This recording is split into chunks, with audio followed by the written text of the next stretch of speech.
سے اچھی بات بیویوں سے بیٹھ کے گفتگو ہی کرنا ہے، اس لیے کہ ان سے دل لگی کرنا، ہنسی مذاق کرنا، اس کو بھی مستقل عبادت کا درجہ دیا ہے رسول اللہ صلی اللہ علیہ وسلم۔ آج یہ عبادت بھی ہمارے معاشرے سے چھوٹ رہی ہے۔ میں سمجھتا ہوں کہ کوئی بندہ ایسا نہیں ہے کہ جس کی دنیا میں دوسری بیوی نہ ہو، جس کی ایک ہے اس کی دوسری ہے، جس کی دوسری ہے اس کی تیسری ہے۔ تلودا والے حیران ہوں گے کہ یہ کون سا نیا پھڈا آ گیا کہ سب کی دوسری ہے، حافظ صاحب کی بھی ہوگی، پیر صاحب کی بھی ہوگی، یہ دوسری بیوی کیا ہے؟ ایک بیوی تو عورت ہے اور دوسری بیوی موبائل ہے۔ صحیح کہہ رہا ہوں، اس کو مذاق مت لیجیے گا۔ ہاں، جتنا ٹائم لوگ آج بیوی کو نہیں دیتے اس سے زیادہ ٹائم موبائل کو۔ مولانا لوگ اگر مجھے معاف کر دیں، میرے بھائی لوگ ہیں، ان کا بھی یہی حال ہے۔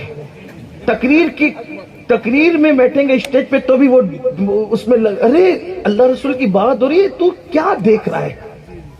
کبھی یہاں کے لوگ ایسے نہیں، لیکن اور ہمارے دوسرے مولانا لوگ بھی ایسے نہیں، لیکن کچھ ایسے مولانا ٹائپ لوگ ہیں، وہ مولانا لوگ نہیں ہیں، ورنہ اصل مولانا تو انما یخشی اللہ من عبادہ العلماء۔ کچھ لوگ ہیں ہم میری طرح اس طریقے سے جو مولانا ٹائپ ہو کے ہیں، کچھ ان کو آتا جاتا نہیں ایسی، تو وہ ایسے ہوں گے کچھ لوگ، وہ بھی لگے رہتے ہیں۔ سلام پھیرا تو موبائل، اسٹیج پہ بیٹھا تو موبائل، اسکول میں تو موبائل، مدرسے میں تو باپ کی میت تو موبائل، اتنا گھس کے اس کے اندر۔ بیوی کو بھی اتنا ٹائم نہیں دیتے جتنا ٹائم موبائل، گویا کہ دوسری بیوی لوگوں نے موبائل کو بنا لیا اور پہلے سے زیادہ اہمیت دے رہے ہیں اس کو۔ کیوں؟ جس مذہب کی تعلیم یہ ہو کہ اگر رات بھر عبادت کرنا بیوی کے ساتھ بیٹھنے سے میں خلل پیدا کرتی ہے یا بیوی کا حق ادا کرنے میں خلل پیدا کرتی ہے تو وہ رات کی نفل نماز چھوڑ دے، بیوی کو ٹائم دے۔ نفل پڑھنے سے بہتر بیوی کو ٹائم دے۔ آج کل یہ جو حالات پیدا ہو رہے ہیں نا کہ شادی شدہ عورتیں کسی اور کے ہاتھ میں ہاتھ دے رہی ہے، اس کی بڑی وجہ شوہروں کا بیوی کو ٹائم نہ دینا ہے۔ لوگوں کو برا لگے تو برا مانتے رہیں، لیکن سچائی یہی ہے۔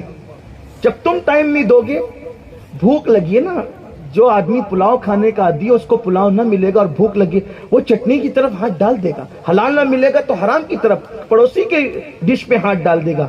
یاد رکھنا، میرے آقا علیہ الصلوۃ والتسلیم نے بیویوں کو وقت دیا۔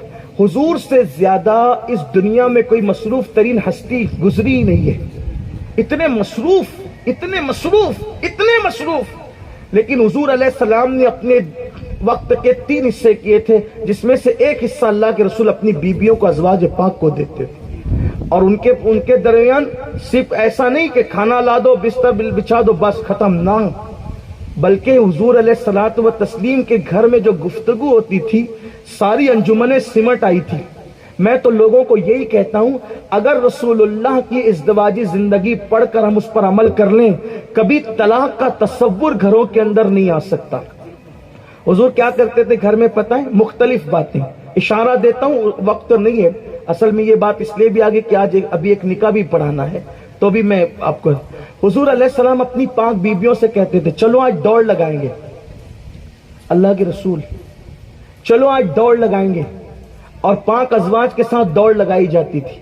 کبھی پاک ازواج آگے نکل جاتی، کبھی حضور آگے نکل جاتے، جس کے آگے جبریل بھی نہ جا سکیں اور جس سے سفر معراج میں جبریل بھی تھک کر کے بیٹھ جائے، وہ رسول اپنی ازواج کی دلجوئی کے لیے ان کو آگے نکال دیتے تھے۔ پھر اس کے بعد ام المومنین سیدہ عائشہ سے کہا جاتا، عائشہ وہ تجھے زمانے جاہلیت کے شعراء کے اشعار یاد ہے، ذرا پڑھ کے سناؤ۔ گویا کہ وہاں شاعری بھی ہے۔ پھر کبھی زمانے جاہلیت کی کچھ ایسی ہنسی کی باتیں کوئی چھیڑ دے تو پھر ہنسنا بھی ہے۔ ایک زندگی ہے، اس میں خوف خدا، خشیت ربانی، قیامت کا ذکر، قبر کا ذکر، آخرت کی فکر، اس کے ساتھ جو ہے پھولوں کا تبسم بھی بیان ہو رہا ہے، گنچوں کا چٹکنا بھی بیان ہو رہا ہے، جنت کی رانائیاں بھی بیان ہو رہی ہے، اور بلخاتی ندیاں اور نہریں جو جنت میں اس کا تذکرہ بھی ہو رہا ہے، شفق کا جمال بھی ہے، افق کی سرخیاں بھی ہے، خدا کی حسن و جمال کا تذکرہ بھی ہے، قبر کی وحشتیں بھی ہے، میدان محشر میں پسینے کا تذکرہ بھی ہے۔ ایک زندگی رسول اللہ کی ساری انجمنیں سمٹ آئی ہے۔ آپ مجھے بتائیں آج کون شوہر ہے جو اپنی بیوی کو شعر سناتا یا اس سے شعر سن لے؟ موچوں پر گھر میں پہنچے تو ہم سے بڑا غصے والا اور موچوں پہ تاؤ دینے والا کوئی نہیں. اور پھر لوگ فخر سے کہتے ہیں میری بیوی تو میری آنکھوں سے ڈرتی ہے. تجھ سے بڑا ظالم کون ہے؟